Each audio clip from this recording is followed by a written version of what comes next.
Well, hi, BookTube. Bill Ruttenberg here with the Ruttenberg Library. Wanted to come to you with a weekly reads. I got to looking at my videos, and I have not done a weekly reads since the end of July. I am a bit behind, so a month and a half. So maybe this should be called monthly reads. But anyway.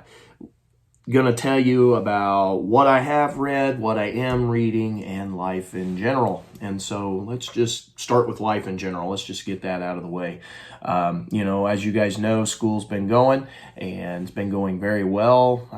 My kids are starting to get their first test under their belt, and we're just kind of moving along with stuff in class and having a lot of fun doing it, and a lot of learning. And my sixth grade has been covering basics of geography, and we just got going on the powers of Earth. So it's basically an Earth science unit where it talks about climate and the movement of the tectonic plates and all of that, and then how it relates to geography and where people live and how they have to adjust to life and that kind of stuff. I like to call it my natural disasters unit because the kids, they get a little bit more excited about destroying stuff. So I don't know if that's a good thing, but that it seems to grab their attention, and then to look at the processes of Earth, of what causes that, what natural phenomenon causes those things, and the kids really like that. So we just got started on that one, and my seventh grade just got finished up with a physical geography unit of Europe and Russia, and now we're going to move into some history stuff with Europe and Russia, and that's going to be a lot of fun. Getting ready to look at I kind of skipped forward a little bit because I got other classes that hit other parts of European history, and so we're going to skip forward to the Industrial Revolution, and then spend a few days talking about that, and then we're going to get right into World War I, which if you follow the channel, I do, it's a pretty extensive unit, and the kids usually really like that. So anyway, looking forward to getting into that. We're going to be starting that today, actually. And so the eighth grade is looking at the Pilgrims, and then the Puritan migration into Massachusetts, and the implications of that, and how it affected colonial life in early America, and so we're establishing the 13 colonies, and we're really going to start picking up a little bit more speed on that. I like to spend some time with Jamestown and Plymouth, and kind of lay the groundwork on what life was like in the 13 colonies, and then we build on that. And so we're going to start picking up a little bit of speed there, looking at the three regions of the 13 colonies: New England, Middle, and Southern colonies. And then last but not least, my high school class, my world history class, we have been doing an introduction to world history, looking at things like what is history, how do we study history, looking at archaeology. And then I like to take the book Guns, Germs, and Steel by Jared Diamond, and there's a few select chapters. We don't read the whole book, but there's, I think it's 5 different chapters that we read out of that. And he breaks down, and this is like towards the beginning of the book, but he breaks down why certain civilizations were able to thrive and some weren't. And he talks about just the processes of domesticating food, domesticating animals, and there's just some really interesting stuff, and the kids usually like it, and we have some really good conversations in the classroom, and relate some things to the present, and it's just a lot of fun. And so we've really got the school year kicked off. My junior high football team, last week we started off the season against our inter-county rival, and we got a big win there. What did we win? 48 to 18. That's what it was, 48 to 18, and got the season kicked off on a pretty decent start. We felt like it was good to get some in-game action, some big hits, and stuff like that. Stuff that you can't always replicate in practice. You try, but it's never the same. And so we got started off real well. And then last night we went down south of the border down to Missouri and played Worth County, and Worth County's got a good junior high football team. We actually jumped out on them right off the get-go, built up a 3-touchdown lead, and then they finally started getting with it, and they just started chipping away at our lead, and I got to be honest, my defensive scheme, I struggled to stop them. So it happens, but they had a individual on their team that was a very, very good athlete, and not that one guy makes a team, but he certainly he certainly scored some points. We'll just say that. But with that all being said, junior high, if you have never witnessed a junior high football game, especially in rural America, because I know in the inner city you get your selection of athletes is a lot bigger range, and so you can get big teams built up. But when you're in the rural area like we are, our teams consist of from 70 pounds to 240 pounds.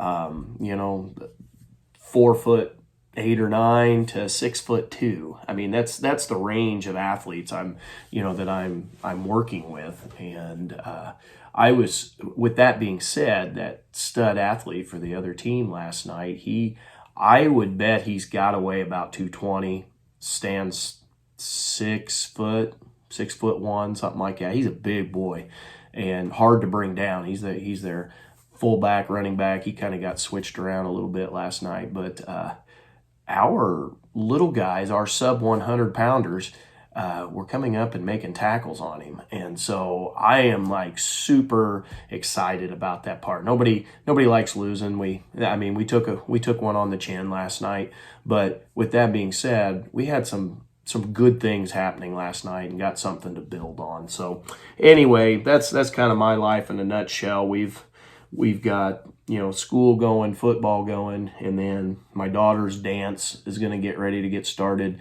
Awana's at church is getting ready to get started this week, and so we got lots of stuff going on here at the Ruttenberg Library, and then you get mornings like today where I wake up and I'm still kind of dragging a little bit. I mean, I got up on time, but I'm physically dragging because you get emotionally vested in a game and you're just spent at the end of the night.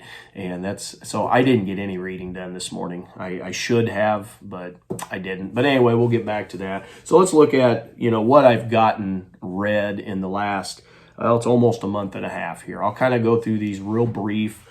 Some of them I have my books in the stack here. Some of them I don't, and I probably will not have time this morning to put the pictures up here for the ones that I don't, so I do apologize about that. But anyway, I've got my list here, so if you'll kind of just bear with me as I go through this, I'll talk about some of these books a little bit, and then at the end we'll look at what I'm reading right now, because that might be more of what interests you. I never did do my summer wrap up. I think I did a July wrap up, but I didn't do a whole summer wrap up. And so, from May 26th through August 22nd, which is basically my summer, I ended up reading 28 books. It was a very good reading summer. And these books ranged in size. I read quite a few, like 200-page books. So that's probably why my numbers are a little bit higher. But I was reading some stuff that went along with different reading events, and and some of those books just weren't real big. But I read 28 books over the summer, so I felt really good coming into my school year. I set a goal for myself to read 50 books over the school year. My goal had been over the last few years to read 40, and I've been hitting 60, 65, almost 70 a couple of different years. And so I thought, it's time to up it. So we're going to go up to 50. And so far to this point, I've gotten 5 books finished already. And so I'm doing pretty decent, I think. And I'm going to continue to hopefully chip away at that and hit my goal, because as I've shared with you before, goal setting for the kids is kind of a big deal. Trying to teach them how to set goals. You got your short-term, long-term, all that kind of stuff. And so practicing it with them is always good. So since August has started, what have I read? The first book that got finished on August 4th was Rebels at Sea, Privateering in the American Revolution. And this was written by Eric J. Dolan, and I don't have that book with me. But this was a very interesting look at privateering in the American Revolution and the effect that that had on the war, how it slowed down the British Navy, the major impact, whether it be militarily or economically. It talked a lot about the economics of it and how much money was made off of that. And it also hit on the issue of people wanting to serve in the on these ships that were privateers versus in the American Navy. And so it was a really good look at life at sea, and I enjoyed it anyway. And I think it's a really good book for the average reader who might not want to get bogged down in a ton of details, but it gives you enough that it definitely keeps you interested. I would recommend the book. That was Rebels at Sea by Eric J. Dolan. And then the next book that I got finished was, I didn't grab it off the shelf, hang on. And I shared this one with you already. I did a book review on this, and this was Grant by Ron Chernow. Very good biography. I thoroughly enjoyed that. I'm not going to talk, obviously it's about his life from cradle to grave, as Ron Chernow would say. But I'm not going to talk a lot about that because I did a whole book chat on that. So if you're wanting more information on that, please go check out my book chat that I did on that. But I finished that one on August 8th. The next one that I got done, actually finished this one up the same day, later that day, was Ian Fleming's James Bond novel, Moonraker. And this was a fun novel about James Bond. He is put on the trail of this millionaire guy who is spending tons and tons of money in different industries, and in particular this one metal that he kind of cornered the market on. And then he is building basically a nuclear weapon. Remember, Cold War era, but he's building a nuclear weapon, and James Bond has to stop him. And there's a love interest, like there always is in the Bond books. But this was a fun one, Ian Fleming's Moonraker. Next one that I picked up, and I don't have the book for this, but it was Lincoln's Gift, How Humor Shaped Lincoln's Life and Legacy. This was, and that was by Gordon Leidner. I'm not sure how to pronounce his last name, Leidner. This was a shorter book, and it was just a basic overview of Lincoln. It gave a lot of quotes from Lincoln to help move the story along, and I enjoyed it, but I didn't learn anything new. I had heard everything he had wrote in that I had heard before, but he does a nice job. It would be a good introductory Lincoln book for somebody who has not dipped into Lincoln and how Lincoln used his oratory skills and his gift of humor, and how he could make a joke at some of the oddest moments sometimes. But it was a decent book. Again, I don't know that I would rate it super high just because there was nothing new in it, but it wasn't a bad book. So I would recommend it to somebody new to the era, or to the subject, excuse me.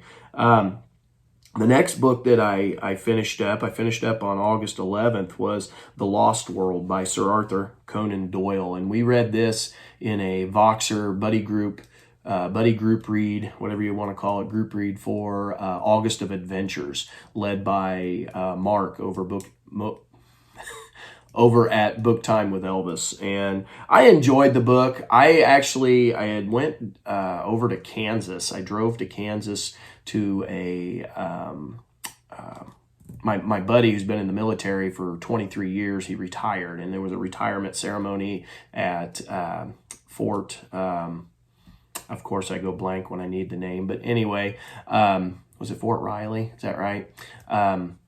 Anyway, we drove there and I drove there and went to that retirement ceremony. And on the way there and the way back, I listened to this one on audio, and I enjoyed it, but I need to go back and actually read it, because I know there was parts where I was driving and like several pages in the book went by and I spaced it. So I admittedly need to go back and reread it. I enjoyed everything that was, you know, fully in my senses, if you will.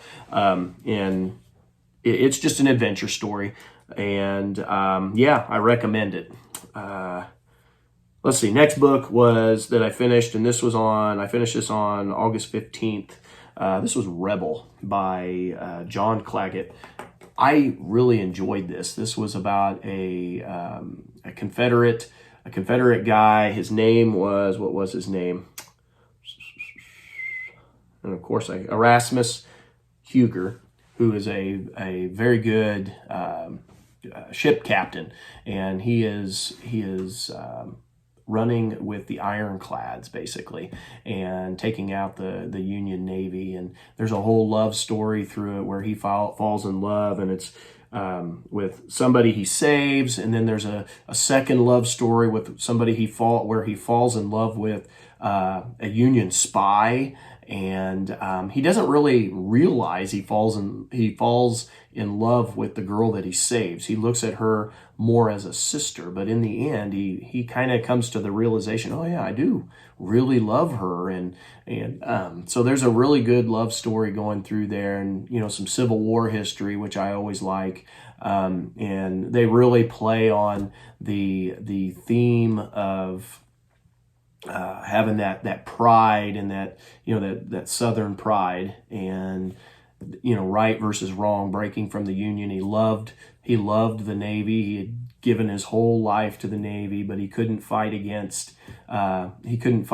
his own states. You know, the typical Civil War story. But it was a pretty good novel. It was a pretty quick read too. The next one I picked up, and I thank Sean D. Standfast for this, because he's the one that plugged it into my mind, was John Steinbeck's The Red Pony. And I had, after I got done doing a Desert Island video with Sean, he had asked me, what other John Steinbeck books have you read? And I was trying to think of the name, and he started naming off a couple, and he had said The Red Pony. And I said, you know, everybody, you know, talks about that one. I've never read it. And so it may have been the next day or 2 days later, I was at Books Revisited, and I saw it, and I bought it, and I read it. And I enjoyed it. It's about a boy who gets a horse as a gift, and the horse ends up dying. So you got, you know, this story of just the love of a boy and his horse, and then this story of life and death that's going through this. And then we bring in his grandpa comes to visit, and his grandpa's on in years, and there's a neighbor guy that used to live in the area who, and this is, let's see, it's in Northern California, and they're out on a ranch, and it's, what is it, I hesitate to say what time period because I can't remember, early 1900s, I believe. And anyway, early 1900s, and this guy comes walking along. I want to say Great Depression, but I cannot remember for the life of me. I apologize. But they're still riding horses and stuff on the ranches. But you have an old guy who comes in, and so it's about, you know, the youth of the boy, but yet life and death with, you know, grandpa and this other guy who comes to live on the ranch for a few days and then moves off. And they got an old horse that's near death, and a lot of life and death lessons in this. And then the boy has to deal with the emotions of, you know, losing like his horse and the other stuff in there. So pretty short novel. The next one that I read, this was August 22nd. So basically right before school started, the day before school started, I finished this one up. This was Wrestling with His Angels, 1849 to 1856 by Sidney Blumenthal. It's the second volume in the political life of Abraham Lincoln. It was a good book. The one thing that I would say, and I think I may have commented on this in another video, the one thing I would say with this video, or with this book, is that if you were looking for a biography of strictly Lincoln, this is not your book. Especially this volume, it is more of a history of the first part of the up to 1856, the antebellum period, and it goes through a ton of stuff on events going on in that era. There was only a handful of chapters that was actually dedicated to Abraham Lincoln, and that kind of bothered me. But yet, I did like the history of all of those other things that were going on. I think Blumenthal did a decent job of that. I'm enjoying this biography set, the series, but it's not the best biography series that I've read on Lincoln, if that makes any sense. So I'd recommend people to read it, but it's not on my favorites list necessarily. But it's a decent look at events of the 1850s, that build up towards Civil War. I'm looking forward to Volume 3, where it gets into it's 1856 to 1860, and that's really where Lincoln just takes off politically. And it's a fascinating just couple years of his life, and I've always enjoyed reading about it. And so I'm looking forward to seeing what he does with that, if he goes more towards an actual biography of Lincoln, or is he doing more of a history of the era. I think the series may be misnamed. I'll just leave it at that. All right, and then the next one that I read was Lincoln's Pathfinder, John C. Fremont and the Violent Election of 1856. I liked this book. I'm not necessarily going to say it is the best book. I had never read another book on John C. Fremont other than, just here and there in different chapters of a book, but never a set biography. And I really did enjoy this. It looks at the life of John C. Fremont heading into the 1856 election and that election itself. And I thought the author did not only a good job of looking at John C. Fremont, but it also did a good job of looking at his wife, Jessie, and her role in Fremont's life. I thought that was pretty cool. And then just the election itself, the violent election of 1856. It looked at how it brought people to. It really raised a stir. I don't know what I'm trying to say here. It got everybody fired up, essentially, and the Republicans almost won the election. I mean, there was they didn't lose it by much, and thought that was a pretty good little look at that. Next book that I finished was The Story of the Confederacy by Robert Self Henry, and I liked the book. It was all right. It was not totally one-sided.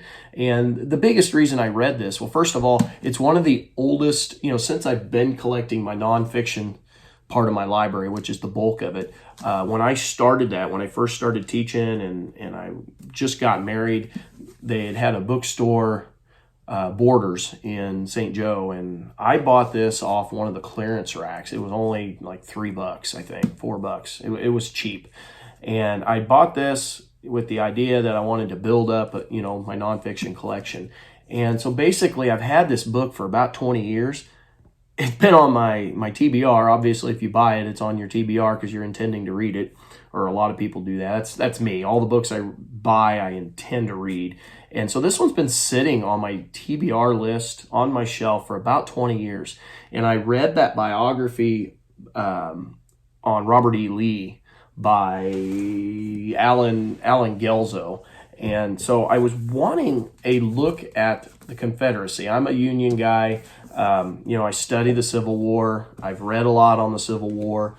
I feel confident in my knowledge of the Civil War, but if I do have an area where I'm lacking, this would be one of them. More of the stuff with like the political side of the Confederacy, and I was wanting to read up on that. And so I had picked this up.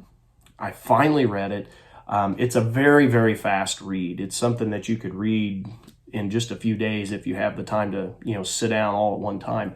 I will say I don't know that it was necessarily a history of the Confederacy. I think it was more a history of the Civil War, because I think they covered the Union just as much as Henry covers the Union just as much as he covers the Confederacy during the Civil War. But with that being said, it's a good basic overview of what's going on. It's a book that, if you were a beginner to the era, to that time period, this would be something you might read. It's older. This is a reprint of a much older book.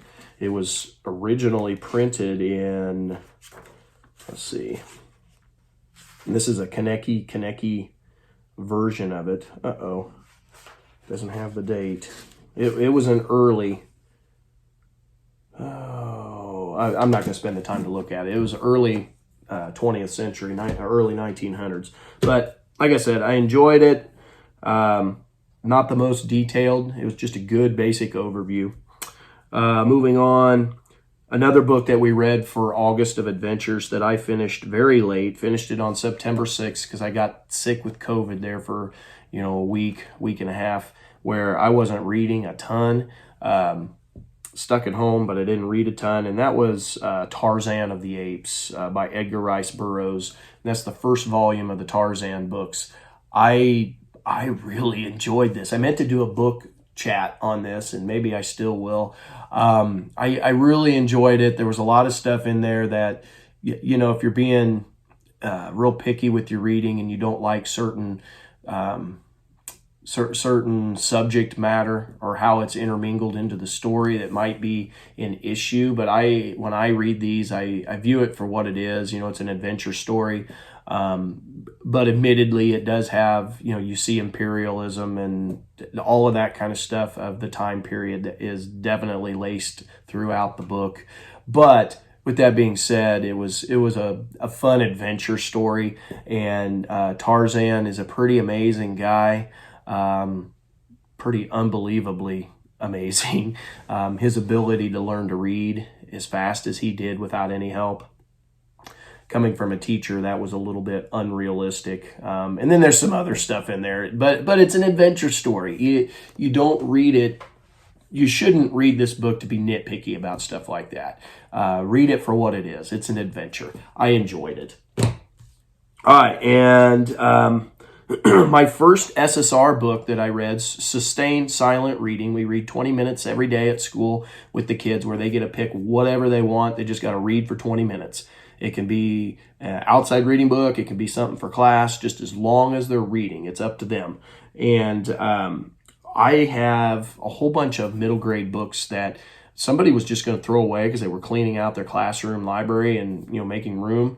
And I took a ton of them because my classroom doesn't have a lot of middle grade type books. I have a lot of books that are probably more geared towards high school. And so I thought, I'm going to grab those and build up my middle grade library. So, just give kids more options for reading in my room. And this book was Numbering All the Bones by Anne Rinaldi. I really enjoyed this book, and it comes from the perspective of a female slave, or I say slave, but the Emancipation Proclamation had just been passed in the story. And so she had gotten her freedom, and she continued to work on the plantation, and it all takes place down in Georgia, by the prison in Georgia. She lives right near Andersonville, or in the town where the Andersonville prison is. And anyway, the whole story is based around they are getting ready to free the prisoners of Andersonville, because it's like 1863 or 1864 all the way through 1865, the story is. And they've freed the prisoners, and then news is coming out about what happened with those prisoners, and she is going and helping a soldier who is coming to bury all of the dead, the 13,000 that died or something like that. And this is all based on the true account. So it's a historical fiction. And Clara Barton comes into the story, and our main character ends up becoming buddy-buddy with Clara Barton. And when Clara Barton's preparing to leave to go back to Washington, D.C. and do other parts of her job in recovering the dead of the Civil War, she has planned to leave the plantation and go with her, which doesn't seem like that big a deal, except for she knows that the plantation owner is her dad. and but he's always treated her. I mean, she's in slavery, but he's treated her better than the other ones, and he has always treated his slaves a little bit better anyway around it in the story, but it's like he refuses to acknowledge her. And then the stepmom that has moved in, she does not like her. And anyway, we get this back and forth play there that makes for a really good story. It's short. It's 169 pages, and it reads really fast. But if you're looking for a middle grade book on like a historical fiction over Civil War, I would highly recommend that. That was Numbering All the Bones. I really enjoyed that. And then the last one that I finished, and I just finished this a couple days ago, on Saturday, I think it was, A Stillness at Appomattox by Bruce Catton. And those of you that follow the channel, you know that I absolutely love Bruce Catton, and are the books that I have read. I have not read his entire collection, so it's been kind of my goal. I have in my collection several of his books, and it's been my goal to read those and then maybe complete the Catton collection, try to, bring those into my library. But I read A Stillness at Appomattox. Now, funny story, I thought that this was, when I first grabbed it, I thought that this was the one that was volume 3 of his Civil War trilogy. It's not. It is volume 3 of the Army of the Potomac series. But at the same time, I was reading Never Call Retreat. I just picked this one up first, thinking this would finish my Civil War trilogy, and I got into it a few pages, and then I looked up Bruce Catton, and I figured out, you dummy, that's not the one you think it is. But anyway, long story short, I really, really enjoyed this book. It is the end. It's like 1864, 65, telling the story of the Army of the Potomac, and basically, when Ulysses Grant goes south is essentially what the story is all based around. And it brings in just a tad bit of Sherman, talks about Sheridan's role quite a bit, because Sheridan would have been a part of that, and part of that army. And then, just Robert E. Lee's reactions to Grant as he moves south, as Grant continuously tries to go around that left flank, and then when he gets bogged down at Petersburg. So it hits all of the, like Spotsylvania, the Wilderness, all of those battles, and then talks about Petersburg, and then just the final wrap up where they're chasing Lee down, and he finally gives up. But really good look at that. I thoroughly enjoyed the writing in this book. I was reading, 20, 25 pages before school every morning for the last couple weeks, and was able to knock this thing out. If you got the time, it reads fairly quick for being a almost 500 page book. It reads, 497. So it reads pretty quick, and I highly, highly, highly recommend, 5-star read, highly recommend A Stillness at Appomattox. All right, so oh man, almost 34 minutes on the video. So let's wrap this up. So the last 3 that I want to talk about are my current reads for this weekly reads over the last month and a half, or monthly reads if you want to call it that. So with that being said, remember I have a TBR elimination project going, and I hope to, at the end of the month, maybe give a review of how that's going, or a summary of how that's going, and have I knocked out any more books off of that. So this was on that list. So I have knocked some books out, and there was a couple of them on this list.